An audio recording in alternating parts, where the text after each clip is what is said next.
जय माता दी दोस्तों, कैसे हैं आप लोग। मैं आशा करता हूं कि आप लोग अच्छे होंगे। तो दोस्तों, स्वागत है आप सभी का आप सभी के चैनल में माँ का आशीर्वाद कृपा में। तो दोस्तों, मैं आज आप सभी के साथ शेयर करूंगा कि आप लोगों को किन किन सामग्रियों को लेना चाहिए चैत्र नवरात्रि में, किन सामग्रियों की हमें जो है कि ज़रूरत पड़ती है। तो चलिए शुरू करते हैं। तो जैसे कि मैं आप लोगों को बताऊंगा कि हमें क्या क्या चीज़ें लगती हैं। तो सबसे पहले आप लोग देख सकते हैं कि मैं यहाँ पर पंचमेवे में बादाम लिया है। फिर इसके बाद जो है कि हम लेंगे काजू। तो ऐसे करके मैंने जो है कि 5 मेवे लिए हुए हैं। ये 5 मेवे जो होते हैं, ये हमें जो है रोज़ उन्हें डेली भोग लगाना होता है नवरात्रि में। नवरात्रि के 9 दिन हम इसे भोग लगाते हैं और फिर इसे जो है कि बच्चों में और बड़ों में सभी को जो है कि प्रसाद रूपी इसे हम दे देते हैं। तो ये पंचमेवा लाना बहुत ही ज़्यादा ज़रूरी होता है, क्योंकि हम उन्हें जो है कि सुबह सुबह सबसे पहले सूखा मेवे का ही भोग लगाते हैं। तो फिर उसके बाद हमने लिया है यहाँ पर जो है कि फिर उसके बाद हमने लिए यहाँ पर सूखा हुआ खजूर, जिसे कि हम जो है कि ड्राई डेट्स भी कहते हैं। और उसके बाद हमने एक नारियल का आधा गोला लिया है। ये हमें लगेगा जो है कि पूजा में लगता है, इसे हम हवन वगैरह भी करते हैं तो उसमें डालते हैं। तो हम चीनी की जगह पर मिश्री लिए हुए हैं, क्योंकि मिश्री का भोग लगाना सबसे अच्छा होता है, उसमें केमिकल फ्री होता है। और यहाँ पर हमने लिया है शहद।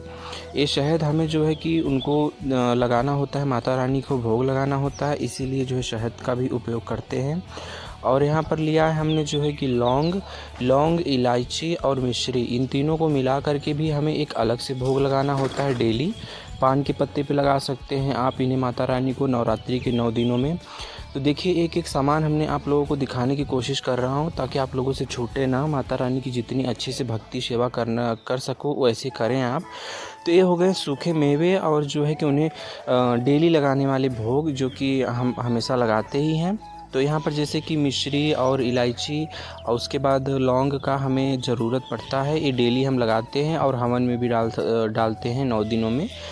तो दोस्तों, फिर उसके बाद हमने यहाँ पर लिया है एक कच्चा धागा, जो कि हमें लगेगा इस पूजा के उपयोग करने के लिए। कच्चा धागा का बहुत ही ज़्यादा ज़रूरी है, वस्त्र के रूप में पहनाने के लिए लगता है। और मौली लिया है हमने। उसके बाद हल्दी की गांठ ली है और एक अगरबत्ती का पैकेट लिया है। और यहाँ पर हमने लिया है हल्दी, कुमकुम। और यहाँ पर लिया है हमने जो है कि आरती करने के लिए, ये हो गया कपूर। तो दोस्तों, फिर इसके बाद हमने लिया है यहाँ पर जो है चंदन। ये लाल चंदन है, केसर वाला चंदन है, लाल वाला। तो देखिए, इनका जो है कि हम उनको तिलक करने के लिए लेंगे, खुद का भी तिलक कर सकते हैं, इसलिए जो है कि चंदन का उपयोग करेंगे। और ये नारियल है, कलश स्थापना करने के लिए हमने यहाँ पर नारियल लिया हुआ है। तो ऐसी जो है कि छोटी छोटी सी सामग्रियाँ हैं जो कि बहुत ज़रूरी होती हैं। और ये है उनके लिए मालाएं, जो कि हमने लिया है माता रानी का श्रृंगार करने के लिए।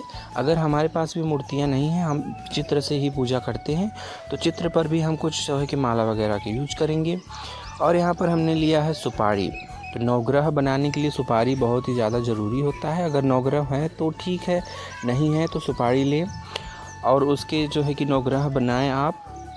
यहाँ पर हमने जो है कि माला वगैरह लिया है, जो कि उन्हें चढ़ाने के लिए। तो ये श्रृंगार का सामान हो गया।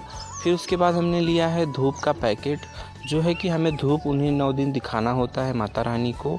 तो धूप, दीप, ये सब बहुत ज़रूरी छोटी छोटी चीज़ें ना हम भूल जाते हैं अक्सर, इसीलिए ना तो मैं सोचा कि पहले ही मैं आपको बता दूं, ताकि चैत्र नवरात्रि में अब माता रानी की जो भक्त हैं वो बहुत अच्छे से करना चाहते हैं माता रानी की पूजा, लेकिन कुछ छूट जाता है तो उससे जो है कि नाराज़ होते हैं कि हमसे गलती हुई। लेकिन गलती तो इंसान से ही होती है भाई, तो कोई बात नहीं। फिर यहाँ पर हमने लिया है घी।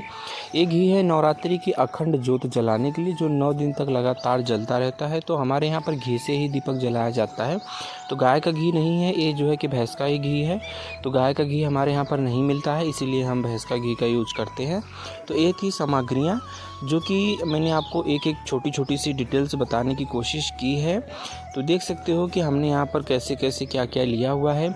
आप लोग भी जो है एकत्रित कर लें। अभी जो है चैत्र नवरात्रि आने में बहुत समय है, तो इसीलिए पहले ही आप लोग लेकर के जो है कि रख लें, ताकि आप लोगों से छूटे ना। तो इसी प्रकार से जो है कि सारी सामग्रियाँ हमने ले लिया है। जैसे कि फिर से एक बार बता दूं तो पंचमेवा है, उसके बाद हमने लिया है यहाँ पर इलायची। पंचमेवा में आप ले सकते हैं कुछ भी जो आप ले सकें, तो मखाने वगैरह भी ले सकते हैं। और उसके बाद है मिश्री, लवंग, इलायची उसके बाद हमने लिया है कपूर, शहद, धूप, अगरबत्ती, मौली, कच्चा धागा, उसके बाद जो है कि खड़ी हल्दी की गांठ, ऐसे ही सब कुछ धीरे धीरे सब कुछ लिया हुआ है, कपूर वगैरह सब कुछ है। और फिर लगता है हमें यहाँ पर देखिए माला लगती है उन्हें पहनाने के लिए। ये सामग्रियाँ हैं जो कि हम इसमें डालेंगे कलश में। 1 रुपये का सिक्का, हल्दी, कपूर, उसके बाद जो है क्या बोलते हैं, हाँ, तो उसके बाद हम इसमें थोड़ा सा चावल डालेंगे। तो ये नवग्रह यंत्र है हमारे यहाँ पर, यंत्र है लेकिन फिर भी हम नवग्रह बनाते हैं अपने यहाँ पर जो है कि सुपारी से। अक्षत वगैरह लिया हुआ है, फिर उसके बाद फल फूल का इसमें उपयोग किया गया है। तो जैसे कि आप लोगों ने देखा ही है कि हमने सारी सामग्रियाँ आप लोगों के साथ शेयर कर दी हैं। तो एक अखंड ज्योत जलाने के लिए हमने जो है कि दीपक लिया है बड़ा वाला, जो कि 2 से 3 दिन तक आराम से जल सकता है। उसके बाद हमने कलश लिया हुआ है जिस पर हम कलश स्थापना करेंगे, और यही सब सामग्रियाँ वगैरह ली हुई हैं जो कि हम चढ़ावा चढ़ाएँगे। आम के पत्ते वगैरह भी लिए जाते हैं। तो ये डेकोरेशन किया गया है माता रानी का, जो है कि उनका श्रृंगार वगैरह किया गया है। तो मैं ऐसे ही करता हूँ हर साल। तो आप लोगों के साथ जो है कि छोटी सी जानकारी मैंने शेयर की है। आई होप कि आप लोगों को अच्छा लगा हो। तो अगर आप लोगों को अच्छा लगा हो तो प्लीज़ वीडियो को लाइक और चैनल को सब्सक्राइब कीजिएगा दोस्तों। तो फिर मिलेंगे आप सभी से नए वीडियो में, तब तक के लिए जय माता दी। टेक केयर दोस्तों।